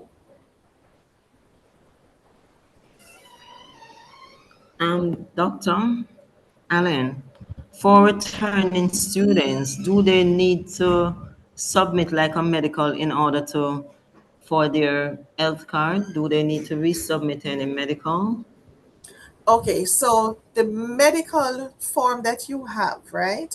It is really not for the health card. It is really for our health center. So for those of you who are not aware, we do have a full service, so to speak, health center for our students and for staff. And this is where we have medical doctors, sometimes in different specialization areas, right? We also have a pharmacy. We have um, I think there's a dentist there, right? We have counselors, we have nurses. And so that facility is here. The health card that you will receive from your miscellaneous fees, from paying your miscellaneous fees, also covers those services there, right? So the medical form that you have to complete, which we ask you in your package, that is really for the health center. So your doctor is going to complete that form and you return it to us in a sealed envelope. Remember, we don't need to see your personal information along with a copy of your immunization card. Please do not put the original immunization card in that envelope. And both of them are in a sealed envelope with your name and your ID number. Your ID number is in your offer letter. And you drop it off here at the admissions office. What we do now is that we redirect that form to the health center and they create a file for you. So once you select your courses, you register, what they will do, they have that information there and you can access the services there. And so it's part of your history because the expectation is that while you're here, you will be going to the health center, for more than one reasons. And they would have had your history. One more question. One more question before you go down. How do students, new students, activate their UWI email? When you select your courses. So when you select your course, um, I'm not sure if you have to pay the miscellaneous fee, but I do know that you have to select your course. And then our IT department, it goes through a process. And so within 2 to 3 days or so, you will get that email account information emailed to you. And I should point out that the email address that we have on file for you and will be using it, different departments will be using it to communicate with you. That email is the one that you had used when you had applied, right? So it's the same one that we're going to use to send your offer letter, same one we're going to use to communicate with you. So we ask that you keep that email active, keep checking it because that's how information will come to you. All right, I did say it was one more, but I just have another one for you, Doc. Someone is asking, when will they hear from the Faculty of Law? After they applied for law, they have not heard anything. Okay, well, we have been processing Faculty of Law applications to that faculty. So could it be that their information, something is wrong with information on the application form? Is it that the person is not qualified? And so that's a general question I would be able to answer without knowing the details of who I'm talking to. And I will just ask you to reach out to us, email us in admissions, or you can email me directly. It's Marsha, Marsha, .morganallen@uwi.edu. All right. So we have to look for me to answer that Okay, question. one final question, though. Sorry. Okay, one final question. When do students pay their miscellaneous fees? Well, all fees typically are due by the end of August, before classes begin. um, that's when all fees are due. You can pay from now, you can pay up till then. We do have, case by case basis, you may be having difficulty. So there is consideration given where you can pay in September. But it's just that the implications of you not paying the miscellaneous fees, it's going to affect, you getting your ID, it's going to affect you getting their health card. It will not prevent you from getting your health card eventually, when you pay. But it's just that because we have a health provider, we run a list and we send the names of everybody who paid in, we send them in batches to the health provider, and it takes a while for them to produce the cards. So you don't want to wait too long. The miscellaneous fees are not yet out. The tuition and accommodation fees, those are on our website. They're also in your application portal. The miscellaneous fees, I'm not sure what's holding it up, but it should be out shortly. Just keep checking those two places. Or somebody's asking me to provide my email address. It's Marsha, Marsha, .morganallen at uwi.edu. And I think somebody was asking earlier about science and technology. So science and technology has a 4-year and a 3-year program. So persons who have just CSEC or just possibly one W unit of CAPE, they are in a 4-year program until they can catch up, right? Those who have their 2 W units of CAPE with the requisite subjects, they can be admitted directly to their program, which is a 3-year program. But there are some majors that require specific subjects. And for anybody applying to the faculty, to the Department of Computing, you must have grades 1 to 3. Grades 1 to 3. So even though 4 and 5 are passes, I think that we're looking at grades 1 to 3 right now because of the we have space limitations, and so we've had to restrict it to grades 1 to 3. Another thing too we find is that there are some persons with grades 4 and 5, and they tend to struggle in the programs in that department. And what we're about is to ensuring that if you're admitted to a 3-year program, you come in and you're out within the 3 years. Because we're looking at student success, we're looking at retention. Okay?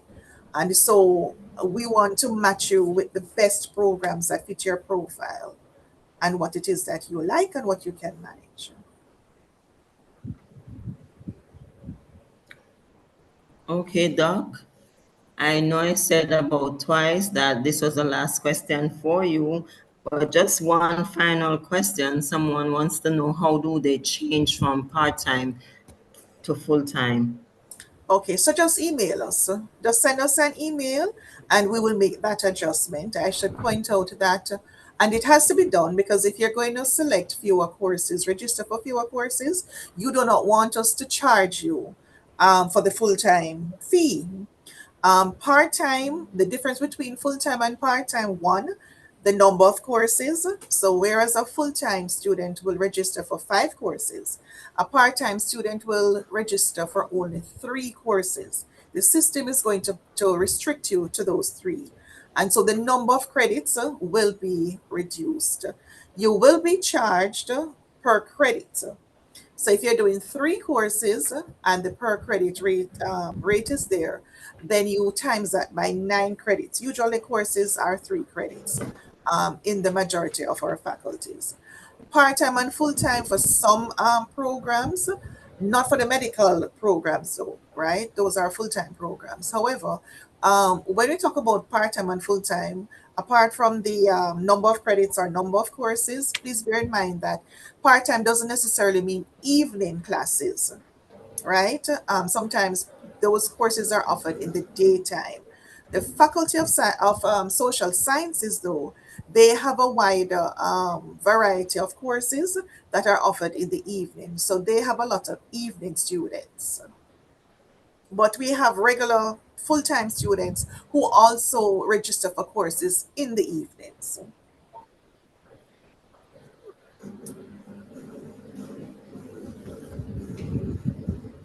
Okay, Doc. And they're asking, how can new students get All right, assistance selecting courses? We mentioned assistance, earlier that there selecting is a courses, right? right, there's a registration video tutorial in SAS, Student Administration System or Administrative System. It's there. There's a video tutorial. You can view it. It takes you through step by step how to select your courses. All right. But you can also email RIS if you're having difficulty. And that email address is mona-ris at uwi.edu. But as I said, we'll be having a registration center in the assembly hall here during orientation week and the week after during faculty advising. And there are persons there who can assist you with the registration process. Persons who do not accept their offer, you are going to get an error message when you're trying to register. You have to accept your offer. And electives, you are allowed electives in some programs, all right? There are some programs where you have to do all the courses. There's no space in the curriculum for you to do an elective or but so this is why the handbook is important. Go back to the faculty handbook on our homepage. It will tell you the required courses for that particular program, right? Your major, and you will see how many electives you are allowed. And some of them specify what electives are the choice from which you can choose the elective. So make sure that you read your handbook.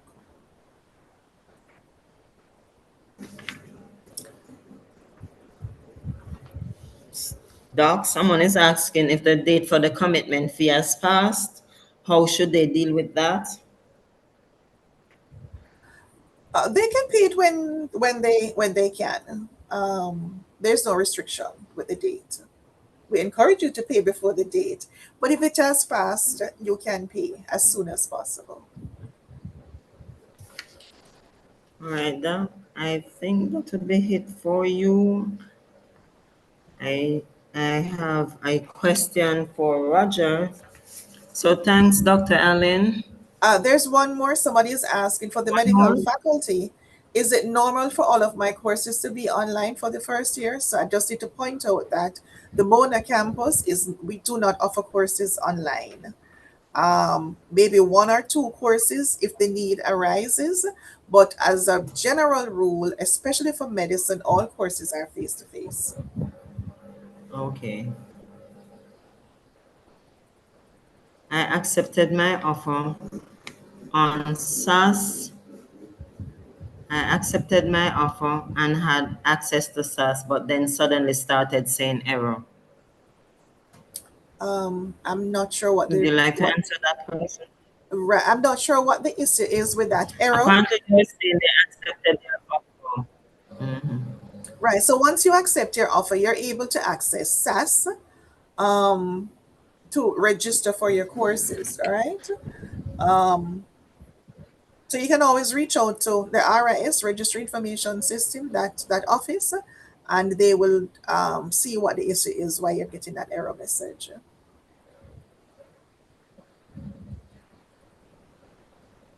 Okay. Right. Okay. I think this question might be for Roger. When will I receive an update on all application status? Apparently, they apply for hall and they want an update. They have not received an update. Is Roger here? Or you want to take that, Doc? I have no information. I know different halls are reaching out to persons.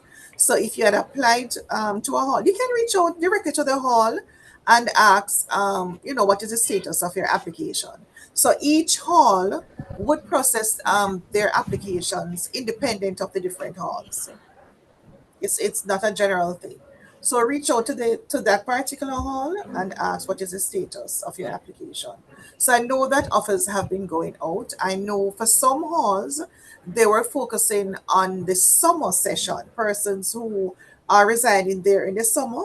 And we're almost at the end of our summer school, so they should be looking at the new students. So, yes, you can do work and travel while you're a student here at UWI. There are different agencies, and those work and travel forms, they come to us here in the admissions section. So we complete those forms. We the admissions and international office, we also process status letters. That's verification of your student status here. You can use it, persons use it for the embassy, for financial institutions, just to verify that you're a student. So we're the ones who process those letters. We also process forms, verification forms, work and travel forms. Somebody keep asking about what electives to choose. As I said, you have to look in the handbook, and for some persons, you also have to wait until you get advice from your faculty. So we're not able to tell you from now what elective. Different programs will have different requirements, different electives. There are some where you can choose electives within the faculty or outside of the faculty. And there are others now that restrict you to a particular set of courses for you to choose your elective from.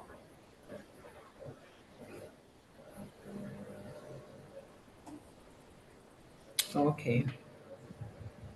So if the offers have expired, please contact the admission section so that we can refresh your offer and you log back in and accept it.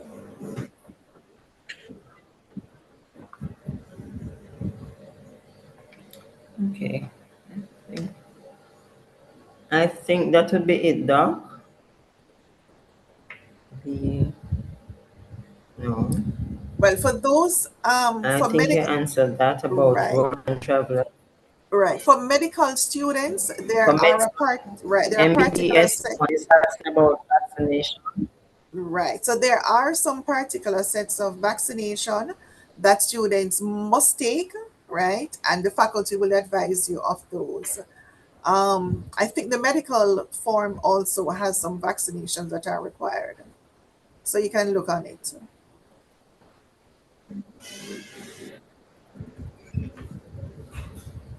So master's programs are indeed online. Somebody's asked about the MA English program. Okay.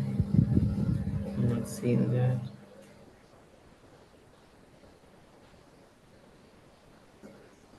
And if you're able to, I mean, you don't have to wait until August to start to engage your faculties, right? There are persons in the faculty right now who are willing to engage you. And I see where somebody was asking about the Faculty of Humanities and Education. I know that they were having some online sessions a month or so ago. You can visit the faculties, you can call them, so you don't have to wait until August if you have some burning issues. They're there and you can reach out to them. So, any academic questions that you have, we encourage you to reach out to the various faculties and the different departments, and persons will assist you. Yes, if you pay your commitment fee, it goes for all programs. So if you accepted it while you got an offer, say to economics, and then you received another offer for over by humanities, that commitment fee is one commitment fee that you pay per person, one. And if you get an offer and you're not able to take up that offer, I mean, you accept the offer, but you're not able to come or to start classes in September. Just advise us that you wish to defer that offer, right? Defer it. And what that means is that your offer will remain for next year. So we expect to see you come next year. All right. So you ask for, we can refresh the portal, and there's a decision there that says accept and defer. It means that your space remains for next year. If you selected courses and you intend to defer, or you do not intend to attend the university, please log back in and drop those courses. For every course that you select and it remains on your record, there's a charge, right? And so should you select your courses, do not return for September or somewhere in September, October, you just stop coming to classes and those courses remain on your record. There's a charge there. And eventually, what it means is that your name will go to the credit bureau, right? And they will call you about those fees. So ensure that you drop those courses. Another important point that I want to use this opportunity and raise that point is nationality. Fees are charged according to your nationality. There are some persons who live in Jamaica, but they were born overseas, right? And when they apply and we ask for nationality on their application form, they indicated overseas nationality. What that means is that the system is going to identify you as an international student and you will be charged the international rate, not the Jamaican rate. So we encourage you to contact PICA, go on their website and look about citizenship or naturalizing as a Jamaican so that when you select your courses, the system will charge you as a Jamaican. Right now, if you do not have a Jamaican nationality for those who live here, right, and you select your courses, the charges are for the international rate.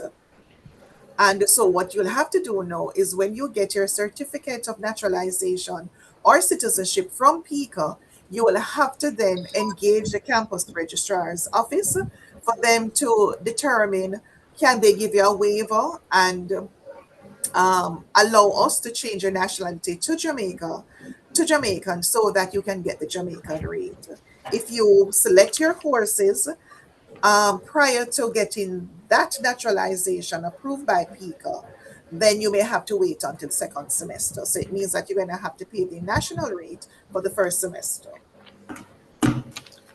So get that sorted out before you select your courses. Dr. Allen, we're almost at the end of this session. But before you go, there's one person who's asking, well, she said she applied for tourism management. She did not get an offer. She wants to know, or she has not heard from UWI. She wants to know if she should still attend orientation. All right, so orientation is in August, right? And we want to ensure that everybody who applies to us gets an offer, right? So she needs to contact us. I'm not able to tell her why she hasn't got an offer without looking at her record. Just reach out to us, contact us, right? As I said before, everyone who has not heard from us, we encourage you to communicate with us, contact us. Let us look on your application record, see what the issue is. If you're not qualified, we have other options for you. And that is what we have been doing because we see where persons apply to programs that they're not qualified for. And so what we've been doing is to see how best we can fit them in somewhere else based on their qualifications. All right. So do not sit there and say that you haven't heard from us because time is going. We're almost at the end of our processing cycle, right before the CXC results coming in August. So everybody should have heard back something in one way or another. So please reach out to us. Okay, thank you, Doc. And I will now hand over to Christoph.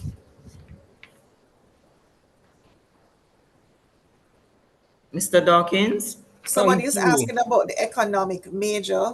They have asked it more than once. You need to read the handbook, the Faculty of Social Sciences handbook.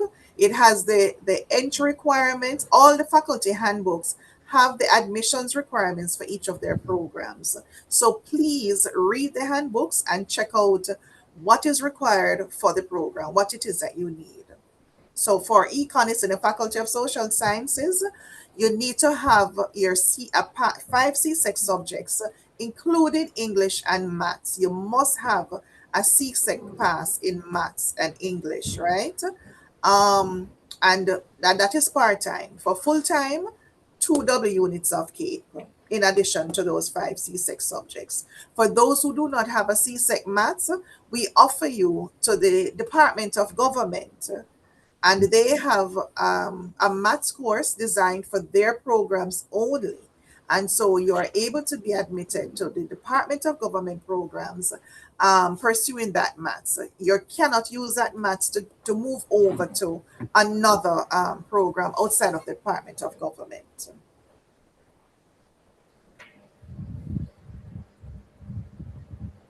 Thank you so much for that, Dr. Allen. Really appreciate it. I will now hand over to Christoph Dawkins.